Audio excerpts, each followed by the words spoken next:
So thank you very much for joining this presentation. We'll be together for an hour. And the idea is that it can be as interactive as you want. So the idea is you don't have to wait until the end to ask your question. I've prepared a bunch of slides, but hopefully it will be more of a discussion. So there is a second micro, so we'll give it to you. You can interrupt me at any time, and let's go. So I'm Thibault Renouf. I'm the co-CEO of Partoo, and I'm just going to talk about first what is Partoo, and then I'm going to talk about scale and sales, and last but not least, we're going to talk about crisis and how we survived it, and try to give you as much feedback of the last 10 years as I can, and also answer any question you may have. So just a few figures about Partoo. So we are a company of 370 people, founded 10 years ago. We have most of our people are based in Paris, but we also have a Barcelona office, and we used to have a Sao Paulo, Mumbai, and Mexico office, and we're going to talk about internationalization and the complexity of it, if some of you want to get more international for their startup. We have a strong growth. Now that we're making 36 million revenue, it's harder to keep up the 80% growth, but we still have a 40% growth. And something that is unusual today is that we were bootstrap. That means self-finance until 6 million euros revenue. So that's who works in SaaS today? Maybe two. Okay. And who works in more than 6 million SaaS euro? Okay, so it's still a lot. So we were quite lucky to be on a market that was growing very fast. I think most of the success of the Partoo was due to luck also, because we started in 2014, and our job was to help local business to be online. So basically you use our service every time you go on Google Maps and you see up-to-date information, open hours, address, etc. So the first thing we did at the time was just to connect databases. So we connect the databases of stores to Google Maps, Waze, Apple Maps, Snapchat, Instagram. So that product is called presence management. And what is interesting today is that most of the people that look for a store, they go on platform and not on website. So if you want to go to Burger King, you're not going to go on the Burger King website. You're going to go on Google Maps or the platforms. So that's the start of Partoo, and that's why we call Partoo. Partoo means everywhere in French, and we have two O's. So that means we sync your information everywhere. So that was the start of the business, but in 10 years, we had the chance to develop other products. So first was about visibility. Then we manage the reputation. So reputation is all the reviews you find online, such as Google Maps, TripAdvisor, Facebook, or each time you leave a review on the store, we get it to the store in question, and they can answer those reviews. We also do feedbacks, questionnaires, collect of reviews, and semantic analysis. Stuff like AI or tagging reviews. It's very interesting for Castorama or, I don't know, Leroy Merlin, Carrefour, because they want to know what people say online. So that's the second product we developed. And and the third part is messaging. So now we connect all the platforms to Partoo. So you have an app, a mobile app, and you can answer to your messages coming from the store. So like a web chat. And what is interesting with with Partoo and how we did it is basically we decided to start with something that is very common, very simple, and build on it to create a platform. So here is now all our products. So most of the 36 million revenue we make, it's done with the visibility products, but maybe 30% or 35% is done through the other product. And we're investing a lot in innovation because we have a tech team of around 100 people. So the idea is really interesting that we started with no idea that we would do reputation and messaging. And actually, we just discussed with our clients and found out that they needed such a product, and building on it. It's not a pivot, but it's mostly you build on what your clients need. And you had no idea you would do that at the beginning. And what we're doing now, because now we're developing chatbots based on AI to answer your questions for Decathlon or such a company on WhatsApp. So we are quite lucky because we have a lot of clients. We have around 1,200 clients everywhere in the world. And so we have 40 slides like this one. So you know all our clients because if you can find them in the street. And we sell them what we call enterprise sales. So the average basket is around 25K. I'm giving you all this because I think it's important for the context. And then we're going to talk more about how we did it, and I may answer to any question you might have. Another point that is interesting at Partoo is that we started to expand internationally very soon. So we were founded in 2014, but in 2016 we opened the Barcelona office and we opened Spain. Moving then, we opened Italy. Then we opened lots of countries, so Middle East, Latin America, India. So we are now present in 150 countries, but we have a business operation, meaning we prospect clients in mostly France, Spain, Italy, Latin America, and Middle East. So we had to close some countries, and I'll come back to that. We closed India, and we closed Brazil, and that's a lot of learnings we can get from what we did and a lot of mistakes, so I can answer to any question on how you can get international. Why did we get international so quick? Is because the product we make is international, because we update information on WhatsApp, on Google, Apple, Snapchat, Instagram, and we collect message on WhatsApp, Facebook Messenger, etc. So all these platforms, they're everywhere in all the world, so our product had a global demand. But also another point that is worth mentioning, lots of our deals today, they are done at a European level or worldwide level. So we have clients that pay 500K for the solution, but it's not only for France, it's for everywhere. So that's about it for Partoo.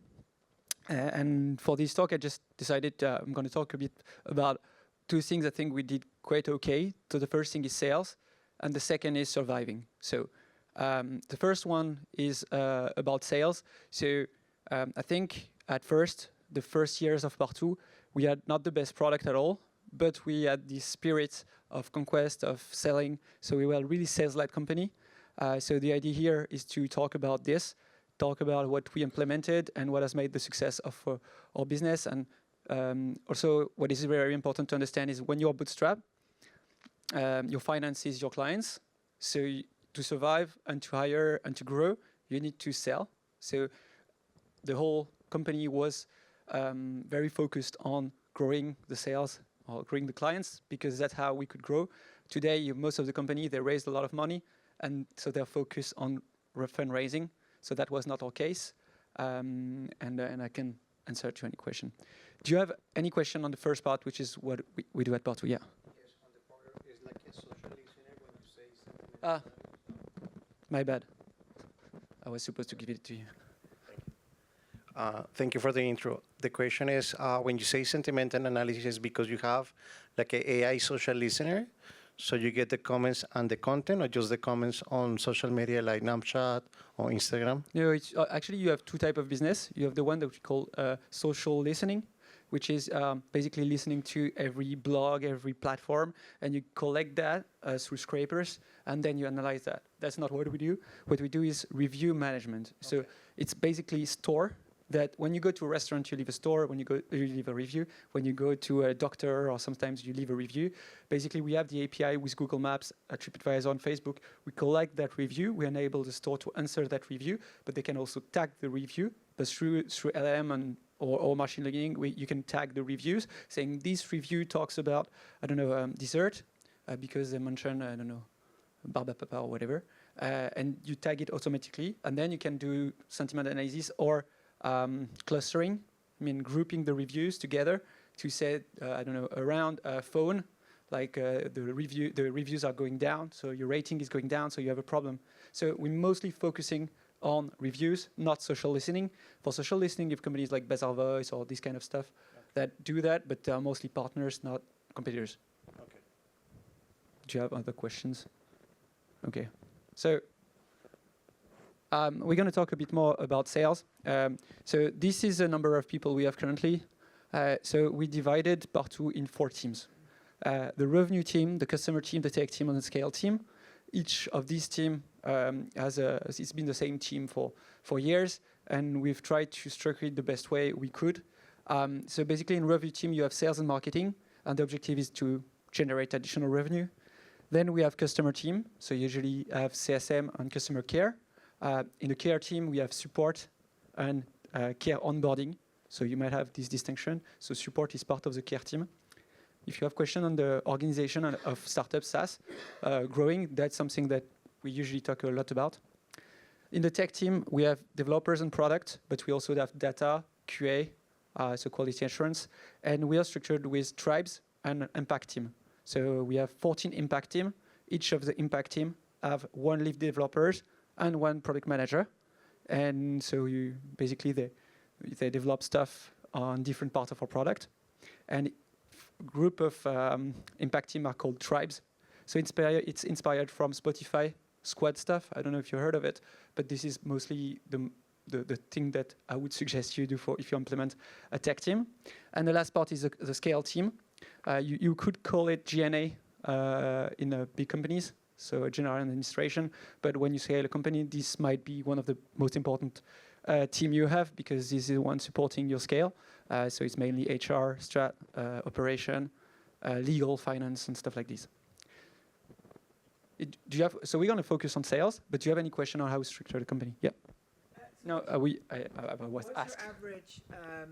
What's your average contract value? Did you say it was £25,000? I have a slide on it next. Let's go. I'm doing it, and if you have question on the structure of the team, I can come back to that. But answering to your question, I like this graph of Christophe Jean's. It's the 6 ways or 5 ways, but he added more to build a 100 million revenue SaaS company. And it's from 2014, but it's still very, very useful. And the idea behind that is that building a SaaS that sells to elephant or deers is not the same that building a SaaS that sells to mice. And that's what I've come to realize building Partoo, because we decided to have 2 targets, and I'm going to talk about it. So if you sell to rabbits, then you need to sell a lot to get to 100 million revenues. So companies that sell to rabbit will be companies like Payfit or Scalo. Companies that sell to deer will be more companies like Partoo, and companies selling to elephant will be Datadog or Algolia. But you have now dinosaurs, and I don't know how they call them, but you have companies like Datadog or maybe Monday or Salesforce. They now sell $1 million deals, so it's above elephants. And our biggest client at Partoo is 700K. We have about 440 clients above 100K. But what the 2 types of clients we have are enterprise sales, 25K as I said, and SMB. So SMB is for small and medium businesses, and it's usually a network of stores or stores that are less than 20. So mostly 1. So SMBs, we launched it in 2021 or 2022, and it was a new business line.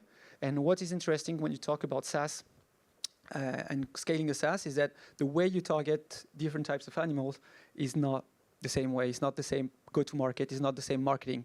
So if you want to sell to elephant, you need to develop ABM, account-based marketing. If you want to sell to mice, then you should not have sales. You should have AdWords or ads or partnerships. And what is interesting is each type of animal is different, and you should not try to pursue all of them because you get lost. And we're going to talk a bit about focus. I talk a lot, so I don't know if I'm going to get all the slides. I prefer having questions and answering them. But yes, this is the two types of. The reason why I asked that question was because of your 90 customer success managers. I just wanted to know what was the average number of customers each one of your success managers were No, handling? it's customer care and customer success. And the reason why we have a lot of people, and that's a question that we ask a lot, is first, we do not outsource. So if you take companies like Quanto or big companies, they usually outsource 100% of the support or support level 1 or 2 to India or I don't know, other places. And the decision we had is we need to internalize all of it. But that was not maybe the best choice, considering the fact that today it's really hard to scale a bit down and to adapt to the current situation. So now we are moving some teams to other places because we have open jobs on other places, but the number of care is decreasing because we outsource to Madagascar, but very few people, like 5. So the first question you had is, how come you have so many people in charge of customer? So that's the first reason. And the second reason is that for now, we implement the presence management, and that takes a lot of time. But then we have an upsell strategy, what we call land and expand. So land and expand is you sell the first product, and that is very time consuming because you need to connect all the APIs. So our customer success, they spend a lot of time implementing it. But then we sell the other products, and it's just one button to push. So the strategy today, before, was let's get all the market for France, for Spain, for Italy. So we are market leaders. And then when you get the market, you're in place. So we have a lot of clients, and now we need to upsell them. So the strategy was to think that customer success is part of the growth plan in long term. So we consider that customer success is part of our revenue strategy, and I think there is a huge shift regarding customer success role in every SaaS company. Before, customer success was only a cost center. It's moving to a revenue center, and we have decided to change a lot of things in the past 6 months in that sense. And other thing, because on the sales part, to give you an idea, our marketing budget is quite low. It's below 1 million euros. Companies like us, they usually spend 10 million in ads or this kind of stuff. And the reason is we do mostly stuff through partnerships, webinar, events, which is people consuming. Like you need more people, but you don't need a lot of budget. So when we organize an event in our office with 200 people, we don't spend a lot of money in the business, budget for the event, but we need a lot of people to do it. So that's the reason why we are so many. But you have to imagine that we will reach profitability by beginning 2025. So we have a lot of people, but not a lot of costs. So our OPEX is very small. I hope it answered part of your question. Absolutely, thank you. Do you have any additional questions? I prefer answering questions. Okay, I'll keep presenting. So the sales cycle at Partoo. So the first thing is we have prospect qualification with SDR and BDRs. Then we enter in the negotiation phase. So we have account executives, and for big deals like more than 50K, we usually get a pre-sale, what we call a solution consultant ou commercial avant-vente in French. And those people, they will be specialized on some of the product we have, because we're getting so many products that the sales, they cannot master all the product we got. And then we have the upsell and cross-sell strategy once a client is signed. And we used to have a team that was specialized for that, called the key account managers. But we decided 6 months ago to merge key account manager and account executive to have this continuity between the moment the client signs and the upsell. And that has been a massive change for our teams, because you had to go to the key account manager who did no prospection and tell them, guys, now you're going to have to prospect. And we had to tell to the one that were doing only prospection that now you need to master the add-on product that they were not supposed to sell first, because they sell mostly presence management. Do you have a question on this change we call customer-centric? It was a big change for Partoo. You do that only for your enterprise clients? Or Yes. Yeah. Now, is the minimum ARR? so it's very complex, but I'm going to try to explain. So we have, within the enterprise market, we have small, mid, and key. So what we call SMEs, medium market, and key account.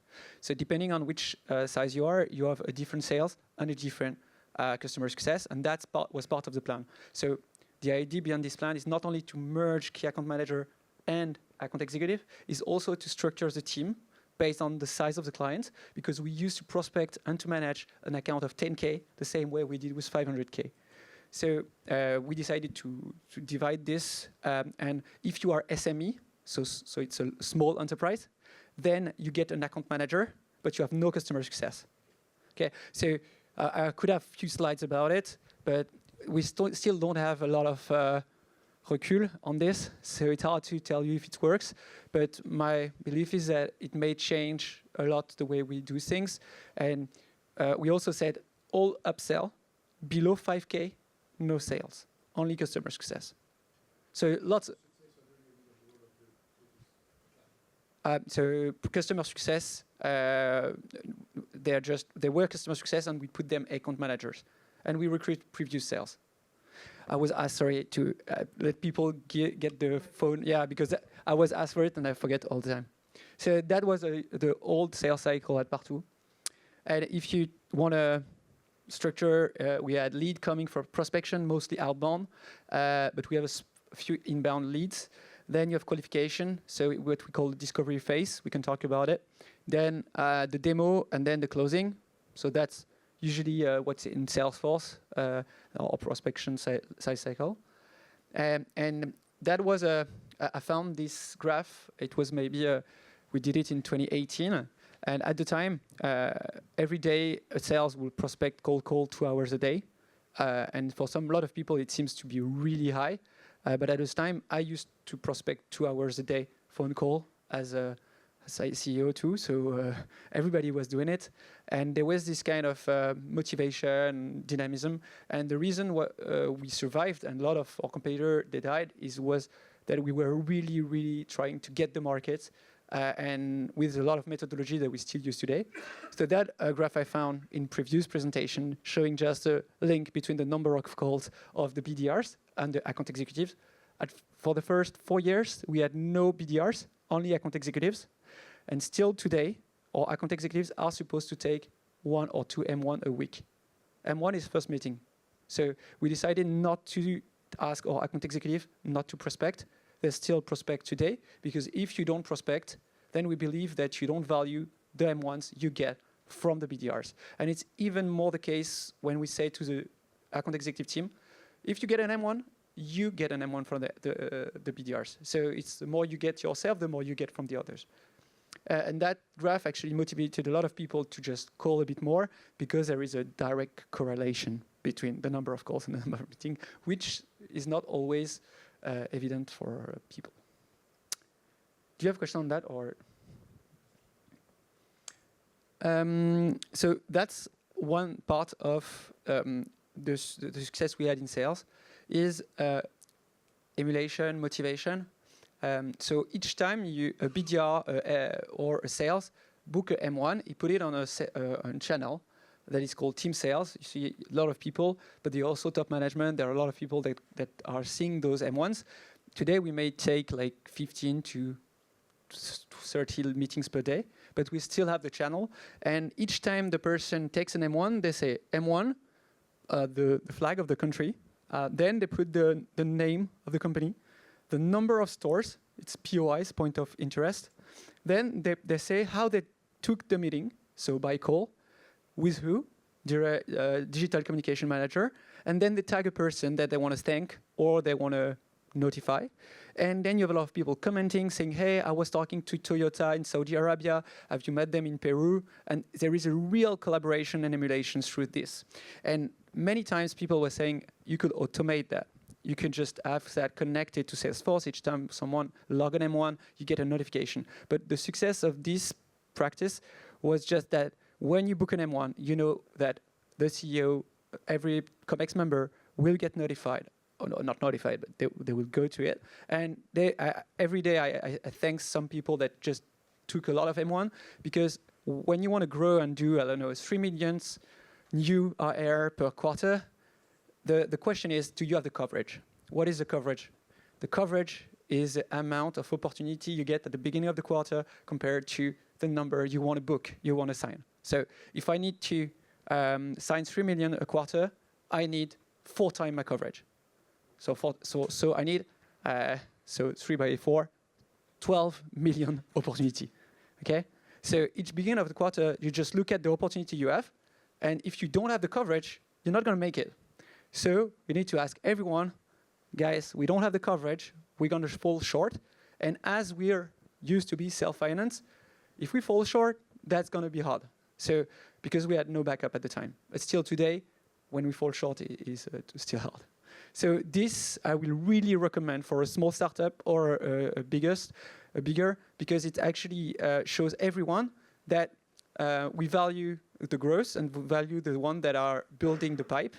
And also what is important is that at Partoo we try to explain to the whole company that sales is not the responsibility or the success of the sales team, it's the whole team success. So the tech team, when they do a good product, we sell. When the customer success, when we have good reputation, we sell. So each sale is the success of the whole team, not only the sales team. And when we announce a sale, what we usually do is we had a quote on the product. So, I don't know, Leroy Merlin signed, and they liked that feature, poke developers that did it. And they actually took the first meeting during that event, spoke, the one that organized the event, etc., etc. And then you have like very long announcement for deals, but we don't only thank the sales, we thank the whole people that contributed to the sale. And that was actually a very interesting thing, because when you're a sales-led company at first, as we did, as we were, everybody say, oh, it's always the sales, but you need to make the people understand that when a sales book sign a deal, it was not thanks only to him, it was because we have a great product, etc. So that was mostly in from 2017 to 2021 that we were really sales-led. Now we have invested a lot on our product, so I think we're more and more product-led company, but I don't like to oppose the two, because I think if you want to grow for long, you need to have a good product and good teams on each dimension. Since we're still talking about sales, if you want to grow faster and motivate people, I think challenges are very important. This is a challenge we did in 2020. So as you can see on the bottom right, so 4 years ago. And it was a forced challenge. And we just say, out of the BDR and out of the AE, the one that get the most meeting will get a bottle of champagne. Cost of the cooperation is like, I don't know, 40 euros if you want to sell, you buy a good bottle of champagne for 3 weeks of work. But what we did is animate it. So every week we'll post, every day I will post this kind of stuff, saying who is leading, and who is closing. We have a lot of GIF, etc. Because it was not about the champagne, it was just about the motivation. Now we don't do any challenge on alcohol because it's not 2024, but at the time it was okay. It was a real success because they booked twice the number of meetings they usually booked for 3 weeks. I don't know if the figure was 3 weeks or something else, but it was a real success. And now we do thematic challenges maybe every quarter, sometimes with a theme like, I don't know, games or video games, or I don't know, many topics like Mario Kart or whatever. And we have lots of fun around it and try to make it as engaging as possible. Do you have any question on those parts on sales and the prices now? So I still believe that if you want to, so the question was, what are the prices now? We don't want to do like, usually the problem is that people, they prefer physical stuff than money. And a lot of studies have shown that people, they really like something you can consume or book. So I think back in 2021, we used to offer like a travel or something like that, but now we don't anymore because of ecological subjects. I think the recent ones, I can see, video games like Switch. So that was the last I remember. But I'm not involved that much on the stuff. But yes, we're trying to find specific stuff. And sometimes also we do financial. Like if you sell more than X%, you get a spiff.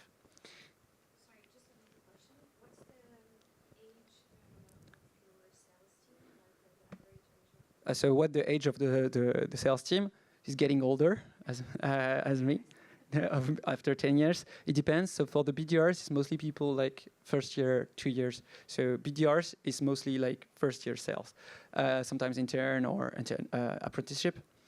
For the account executive, we have account executive like that are 45 or 35, but mostly it will be my age, like 33. So most of the team is between 30 and 33.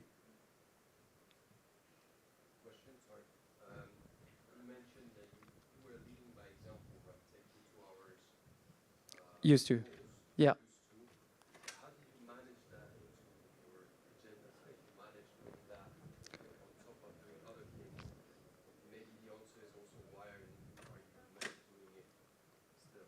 Okay, yeah. So the question, if I repeat, because for the I don't. So the question is, how did I manage to do 2 hours phone call a day, and why can't I now? Or why don't I do it anymore? So the first part, so why did we do it? I think the first year when I was at Partoo, because I was not there the first. I'm the co-founder, but late founder. And so I was from consulting. So I finished my day at 11 p.m. and I started very early. So I usually go on the bus and send lots of LinkedIn messages. Then I arrived at, I don't know, 8. Then I call for, no, I wait a bit, I call later, and I finish my day very late. So that was the first years, because we had to survive, and I was putting a lot of intensity in the process. But today, like, I finish at 7 p.m. And I don't want to work too much after that. My wife is there, so she would say that I still work a bit. But actually, I don't do it anymore, because if I'm like 20% more efficient, I will add like 1% incremental to the team, because we have so many BDRs that my impact will be very low. So now the way I do stuff is I only come to final meetings to make a change. So imagine you have a big deal of 100K, and they just get me to the 10 last minutes to say, hey, I'm the CEO, nice to meet you. What's your question on Partoo strategy? And we notice that it changes a bit the probability that we win the deal. So, but I don't do call on my own, but I call CEO. So sometimes I spend half an hour with an account executive and say, can you call these 20 guys? So I have the phone, I just call. And if one gets, I say, I'm Thibault, I'm the CEO of 400 people startup, and just saying that, sometimes they answer more than if it was the account executive. So I still play a huge part in the sales, but the cool thing we have with Thibault, my associate, so we are 2 Thibault, I didn't mention that. We are 2 CEOs, and Thibault is more focused on the product. I'm more focused on the marketing, sales, operation, and finance, and Thibault is focused on SMBs market. So I'm doing more enterprise, he's doing more SMBs. So we split the company, so we have more time to do stuff like this, or sales, or whatever. Do you have additional? Yeah? Yeah, I got a question. This kind of animations obviously is part of the manager job. Yes. Right? The sales manager. So I have a question about that. What is your position or strategy about the evolution of the sales to be a manager, or do you hire the sales manager straight to this job? Okay. So the question is, there are 2 questions. The first one is this the job of the manager or not? And so the first question. And the second is, do we hire people that are usually sales and they grow in the company and become managers or not? So regarding the first question, actually sales managers are not really responsible for that. They just have the idea, but they don't execute because they don't have time for that. And we used to have enablement team. So enablement is a team that trains and enable the sales team, but we don't have anymore for short term. So, sorry? You don't have any rituals, like weekly rituals about that? Yes, we have. But the presentation, the layout, everything is done by a team that we call strategy and the team that we call enablement. But the managers, they don't organize everything. So they're mostly focused on creating the pipe, signing the deals, following the opportunities, etc. And the question is, how do we hire people internally? Or so we used to have sales quite young, so maybe 3, 4, 5 years of experience. So we always found the managers outside for now, but the team leads, we get it from inside. So we usually say that for a manager, you need at least 10 years of experience. So the head of sales front, he has 14 sales directly, account executive. So it's too much if you just arrive within the team. So now we have sales leaders. And what is really difficult also is, should you promote the best sales to manager role? First, you lose your best sale, so you don't get any revenue from that. And second, being a good sales doesn't mean you can manage. So sometimes now we have very good managers that are not the best sale. For me, it's always a bit hard to validate. Like, I would love that the best sales is the sales manager, but it's not the case anymore. But they are the best managers, so they are the good place. But we don't have many people that grow that I can think of from sales to manager, because the head of sales is there for like me, like 10 years or 7 years. And the head of sales, we recruited outside. But we're still open too. Okay. But it's mostly linked to, it's opportunity and people. It's not about like, we're not dogmatic about it. Moving on. So I wanted to talk a bit about the marketing and sales collaboration. So the idea between collaboration between marketing and sales. So when we were bootstrapped, we were thinking all about return on investment. And when we hired Patrice in 2018, who was our first marketing manager, so we had already 4 years. So 4 years without any marketing. On our website we had no website, or it was a single page where you could not understand what we were doing. So we were really bootstrapped, so not putting any euros in the website or the marketing. And when we hired Patrice, we say, okay, you have 6 months to show us that you can bring us leads and deals, because that's the way we work. And he was like a bit, he came from Samsung, so he was a bit shocked. And then we pilot for 2 years. The marketing only objective was to bring leads, MQL, so marketing qualified leads, that you gets to SQL, sales qualified lead, that you get to opportunity and deals. So we manage every KPIs for the marketing team only about them providing leads to the sales team. And it was maybe 2 years after that, in 2020, or 3 years, 2021, that we realized that that was not the good way to go. And we understood that reputation, design, branding was important. We had a Partoo logo. You can find it on the internet. I think in 2022, it was all still a free police. And I remember at the party, I was showing the logo of Partoo to the head of design of Aircall. And I was saying, this is about the Partoo logo. I don't know, it was on the website, I think. And she asked me, how much do you make? It was like, 10 million. And she said, but you still have a free police on your logo. And I was a bit humiliated or something. Then I said, we need a real logo. Because we had the same logo, police as Pitchy. At the time, it was self-financed too.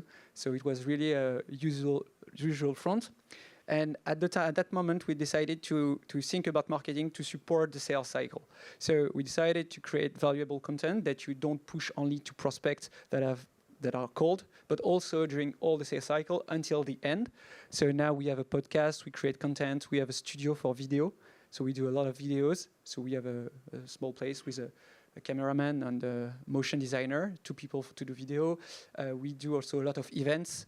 And the events, we invite a lot of prospects that know us already for long. And we don't look at marketing KPIs as M1 only. We don't measure everything on marketing. And we were very opposed to that. And now I'm thinking, let's not focus on too many KPIs for marketing, because attribution in SaaS is a nightmare, and we spend too much time trying to attribute each lead to the BDR or the marketing, and we just say, okay, we know it's multifactorial, but what we want is nice event, good website, good, like it's just, we don't look at so many KPIs now, but we still have the number of M1s, but it's secondary. Do you have questions on marketing and sales collaboration? If you want so a little bit of advertisement, if you want to know more about everything we did at Partoo, we launched with Savinien, the CPO of Partoo, a website that is called Tribes. We write a lot of stuff on everything we did about sales, and I also wrote a book about everything I just said, but way more precise. It is called Start to Scale. I thought it was a good time to do some advertisement. So you can buy it. I don't earn any money on it, so it's just to share the thing we've implemented. It's only 6 months or a year ago. So it's mostly everything we did to structure the sales team. And so it's mostly all the answer that I got from the question I was asked all day about from SaaS people. So very few topics, and I'm going to move directly to the crisis part. I don't know how much we have. 20 minutes, okay. I'm going to go very quickly through them. So discovery phase, it's the most important stuff if you're sales.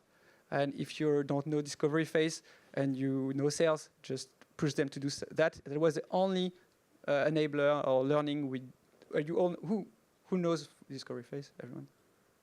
Okay. So spin selling was the book that we asked every sales to read. So spin selling is really important. This book is also very important, and the idea of consultative selling. So consultative selling is really, really important.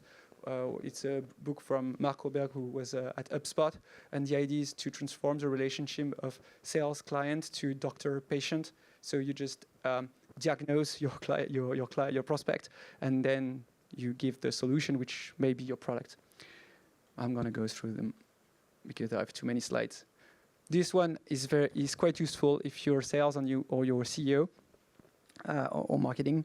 Basically, the biggest idea I learned the last years was that when you talk about your product and what you want to sell, you have 3 levels. So the first one is to talk about your product and the functionalities. So for Partoo would be, oh, the product we do updates the information on Google Maps and Waze, etc. So that's what I said. I just described my product. Then the second level is value. So what do you bring to your customer? So for Partoo, it would be drive to store. So I'll help you drive more traffic to your store so you can get more revenue. So you're just saying what you bring to the client. It can be cost saving or increased revenue. The idea is to grow the profit. That's usually the value you bring. And the last part is about the vision. So the vision is how do you want to transform your clients and why your clients should buy your product and transform the way you do things. So for Partoo would be people don't go on website anymore. You need to adapt to Web 2. Now people go to platform and conversational commerce is a new thing. So if you don't work with us, you'll pass by and maybe you won't be able to change your company. So these 3 aspects are very important when you talk to different person because some people will be very focused on the feature. And when you have, for example, tender, so we usually have lots of tender right now, so appel d'offres. You have a lot of lists of features, and the problem when you get a lot of lists of features is that the one with the most long list wins, which is obviously not a good way to judge a SaaS. So when we are in a tender, what we try to do is to get away from the product discussion and get to the vision discussion where you can bring something on the table that no one can or that is different. An approach, a vision, a way of understanding the market, convictions, etc. And the more senior people you get in front of you, the more they will be interested in the vision and not on your product. So this framework is quite easy because sometimes when you sell, you can be trapped into the feature list and you need to get out of it. And then you can get on the value part and say, let's stop to talk about the features. What do we bring on the table? Or you can talk about the vision. Do you have a question on this framework? It's from Simon Sinek. I don't know if you... Simon Sinek with a golden circle. So it's the equivalent for sales. So for the last 20 minutes, I wanted to talk about the crisis. So at Partoo, we went through many crises. And so I'm writing a second book on all the crises we went to, because actually that was a story a bit complicated all the time. So the idea is just to tell you all the crises we went through so that you can relate a bit and understand that what you go through is not unique and we all go through the same crisis. So Thibault Lévy-Martin founded the company in 2014 and we were bootstrapped until 2019. But the Fimalac, who bought part of the company, they didn't give us any money. They just bought the shares. And they gave us 15 million in debt in 2021. In 2021, we launched a strategic plan called Apollo Plan. The Apollo Plan is a very hyper-growth plan with lots of investment. And in December 2023, we launched another plan, which is called Hyperion Plan, which is basically long-term growth, trying to manage our cash and adapt to the current crisis. So that's the 10-year journey we've been through. And to give you some figures, with the Apollo Plan, we went in 2 years from 100 people to 400. We acquired another startup that failed. We also were 80% growth. We went from 8 to 24 million revenues. We created like dozens of products. We opened all the countries I was mentioning, but the CAC, so the cost of acquisition, rised, and we had a lot of costs, a lot of success, and a lot of mistakes. So I could talk about it for 10 hours, but the idea just to give you a glimpse of what we've been through and maybe answer to any question you have. So when I was thinking, we went through so many crises with Partoo, and I want to tell to people what we went through and how to maybe solve part of it. So I just frame the crisis we went through into 4 crises. So the first one is called the tech debt. So if you're a SaaS, more than 3 million, you've been there. Then you have the competition crisis with competitor that had raised 400 million, and we were bootstrapped, arriving in France and trying to get all the customers. Then we went to a COVID crisis that we all been through. And last but not least, now we are in a financial crisis for 2 years now. So those 4 crises, I can deep dive in any of them, but I have 3 ideas that I wanted to share, and then you can ask me any question on the 4. Is it okay? So the first idea I learned about those crises was about focus. So all the employees of Partoo will make fun of me and Thibault when we talk about focus because we were not focused at all, and we are still not very focused. But I want to get you a story about Jack Welch. So Jack Welch was a former CEO of General Electric, and he actually arrived in a company that with 350 divisions, and he decided to close most of them and to keep only few, or to sell most of them, because he wanted to be challenger or leader. That's it. And Jack Welch is a very known CEO for getting General Electric to what it is today and multiplied the revenue by 50. So based on that, and lots of people talk about focus, we decided to implement what we call the risk strategy.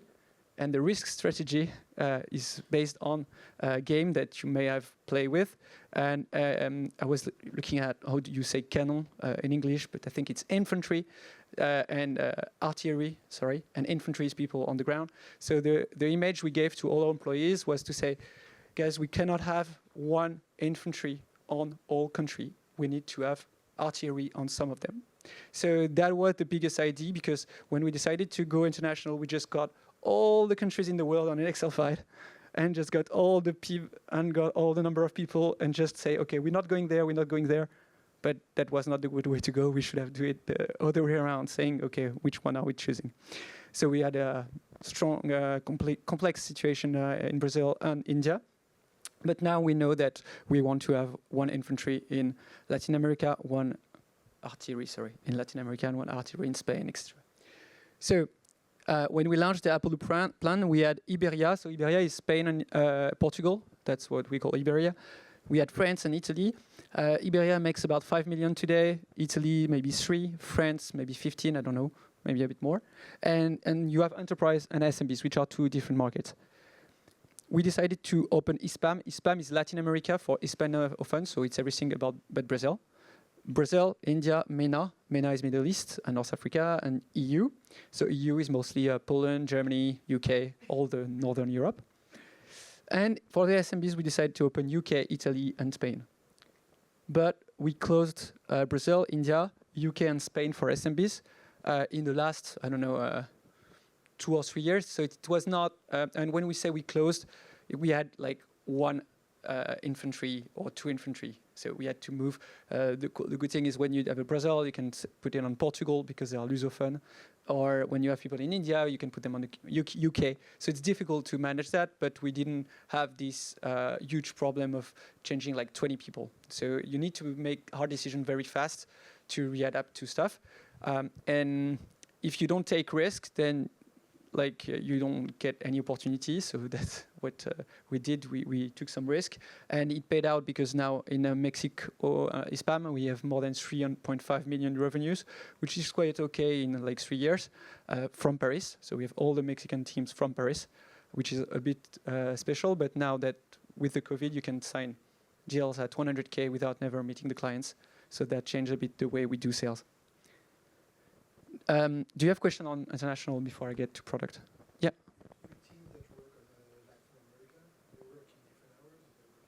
So the question for the Latin America team, do they work different hours? Yes, they do. At first, what we did, and Vincent, the head of sales, talks a lot about it, is he developed called the 2-way methods. Is that when we do something, we try 2 way at the same time sometimes, just to see what's best.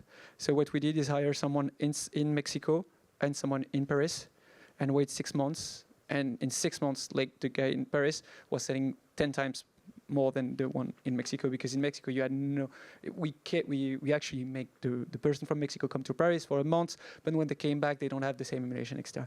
So today, then we had one guy in Mexico from Mexico in Paris that was working well, and they knew a lot of Mexican, Ecuadorian, Peruvian, and then we had a lot of friends that came to Partoo saying, guys, there is this French company, you can do sales and be okay paid, and even if you don't speak French. So that was cool for us because we had a lot of people from different nationalities that came, but it was mostly word of mouth. And one of the reasons we closed Brazil was because we were not able to hire Brazilian. Okay, it's in Paris. Other question? So when we talk about focus, a lot of people talk about Steve Jobs. So the idea is just learn to say no to stuff, which is really difficult. And two ideas, and I'm going to get through it very quickly, but where Steve Jobs was kind of fired of Apple, then he launched another startup called Next, I think, and that startup, he was a CEO and was bought by Apple. So he became, again, the CEO of his own company after being fired. And when he arrived, there was a huge crisis, so a leadership crisis, trust crisis, focus crisis. And he said, I'm going to try to make this company back on track because I founded it, and I'm going to do it by focusing the team on 4 things only and drop everything else. So he decided to launch a strategy called 4 quadrants. 4 quadrants is for iPod, iMovie, desktop, and laptop. And he also did some branding with Think Different. I don't know if you saw the ads that is quite famous with very, you can look at it on YouTube, it's quite nice. And in 2007, he did the same thing because he wanted to build both an iPod, an iPad, and an iPhone. And everybody was telling that you should do the 2 of them. And he decided to drop the iPad and focused every resource Apple had on the iPhone. And that was a very good strategy. But at the time, everybody said he's a very poor CEO. He just dropped the biggest opportunity of Apple. But he said, that's a good way to go because I don't want to take too much risk. And I'm going to put everything on the iPhone. And obviously, he made the right choice now. So this idea of focus, I think I have like 20 examples like that, but we don't have much time. So for Partoo, we decided to stop the company we bought that was called Pulp. It was 15 people. It was a really, really hard decision to make, but it was made for focus. Please not this one. That's all the product we didn't do. Yeah, so ads also is a subject for us. Loyalty program, we have dozens of ideas that we get every day, and it's really hard sometimes to say, no, we're not going to do that, we're not going to do that. So that's something we still learn today. And the last thing I wanted to talk is profitability, because maybe a year ago I was still very, very not knowledgeable on profitability. I could not understand what profitability means. So I'm just going to tell you a bit more what I wanted people to have told me about profitability. So there are 4 levels of profitability. I think this one is very, very important for all the managers, everyone that works in startup. So revenue is what you get from the sales. Okay, so that's the software sales. Then if you subtract everything that make you build your product, for example, if you sell shoes, it will be all the material that help buy shoes. That's what we call gross margin. So the gross margin of Partoo is around 99% because we only have servers.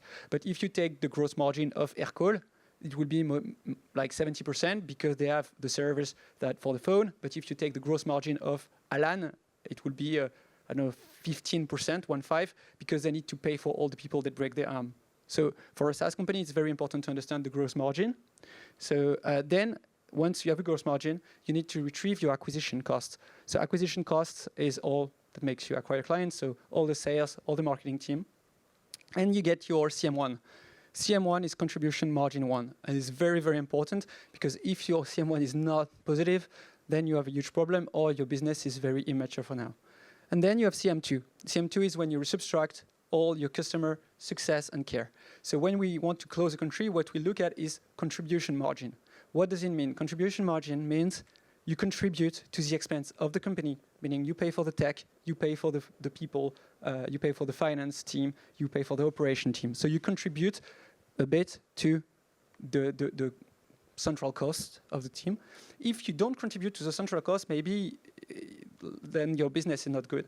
So that's how you may want to close part of your market, part of your company, maybe when you get a bit mature.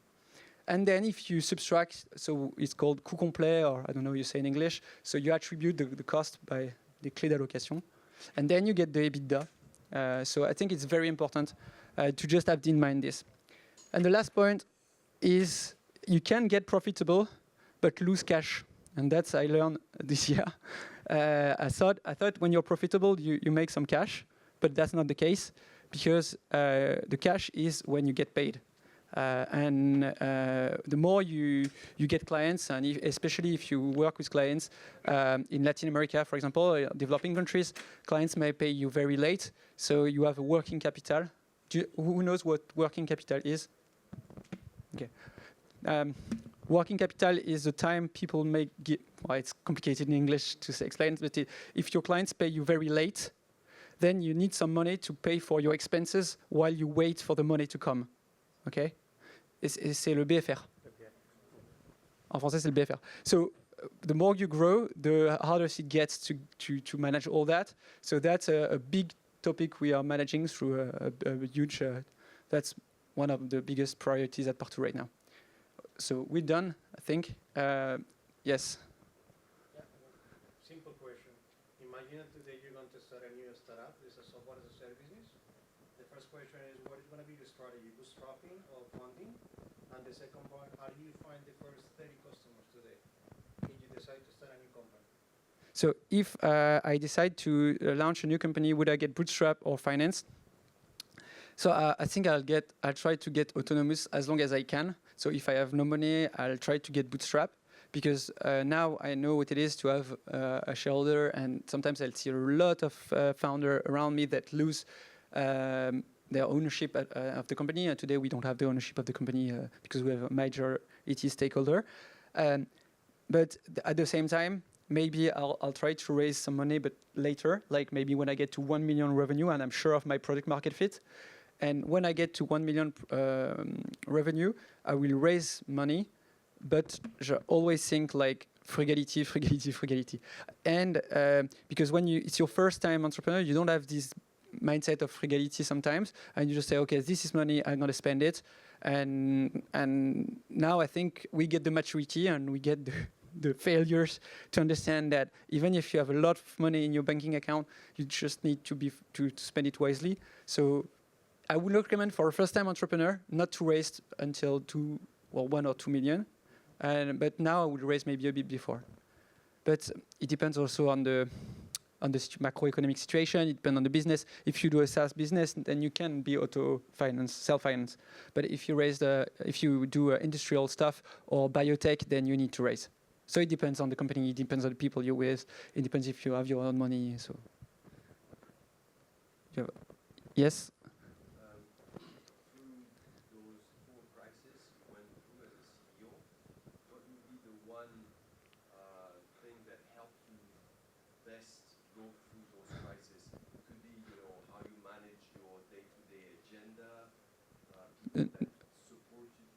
Yes, it's mostly. What is that one thing that helped you as a CEO, you as a person, navigate through those years of difficult times? I think it's mostly the people you're surrounded with, and mostly my co-CEO and like my wife or the people that are really close to me, where I can me plaindre. I don't know how you say. I can vent a bit, and that's sometimes when you're CEO, you cannot vent too much. Because when you vent or when you express your negativity, you cannot do that, and sometimes you need to express that.